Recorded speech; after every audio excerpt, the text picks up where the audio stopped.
किनभने कलाकारहरू नै बिस्तारै पलायन भएर जाने चाहिँ अवस्था देखिएको छ। जुन हाम्रो आरके राउतजीको एकदम मार्मिक एउटा कथा सुनाउनु भयो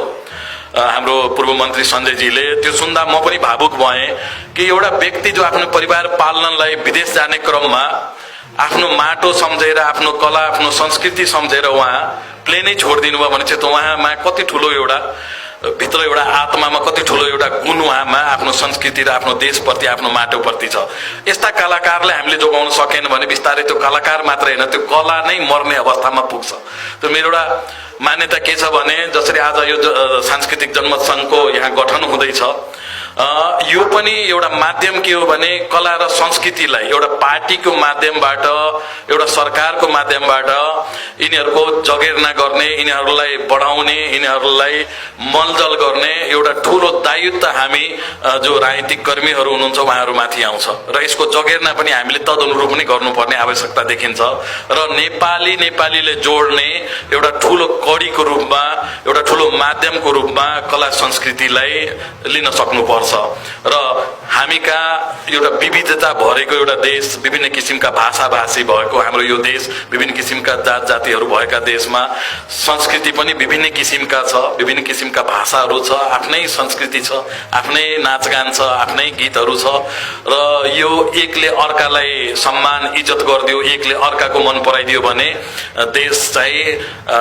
सांस्कृतिक रूपमा पनि बलियो भएर जान्छ र जनताको बीचमा जुन एउटा ग्याप हुन्छ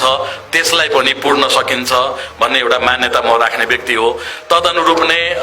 म एउटा पार्टीको प्रवक्ताको नाताले पनि अब आउने दिनमा यो हाम्रो कला संस्कृतिको जगेर्नाको लागि, खास गरेर सांस्कृतिक जनमत सङ्घको उत्थानको लागि र यसमा जोडेका कलाकारहरूको लागि के कसरी नीति नियमहरू निर्माण गर्नुपर्छ, कसरी यसको जगेर्ना गर्नुपर्छ र सकेसम्म धेरैभन्दा धेरै कलाकारहरू र विभिन्न क्षेत्रका, गायन क्षेत्रदेखि लिएर कलाकारितादेखि लिएर फिल्म लाइनदेखि लिएर हरेक क्षेत्रमा लागेका कलाकारहरूलाई यो सङ्गठनभित्र कसरी समेट्दै जाने। आज भलै हामी सानो समूहमा यहाँ जम्मा भएछौँ, पहिलो दिन हो, तर यसलाई अझ बृहत रूपमा कसरी सन्तोषजीले अगाडि लानुहुन्छ त्यसको लागि पनि म उहाँलाई हार्दिक बधाई दिन चाहन्छु र यसमा धेरै मेहनत गर्नुपर्ने हुन्छ। हरेक क्षेत्रमा यो मधेसबाट मात्रै होइन, यो हिमाल, पहाड, तराई सबै क्षेत्रका कलाकारहरूलाई कसरी जोड्न सकिन्छ। आज हाम्रो यहाँ प्रस्तुति नै हेर्दाखेरि हामी यसमा विविधता ल्याउने प्रयास गरेका छौँ, त्यसको लागि पनि उहाँलाई धन्यवाद र यसलाई अझै अगाडि लान म उहाँलाई निवेदन गर्न चाहन्छु र यसमा हाम्रो पार्टीको तर्फबाट, सङ्गठनको तर्फबाट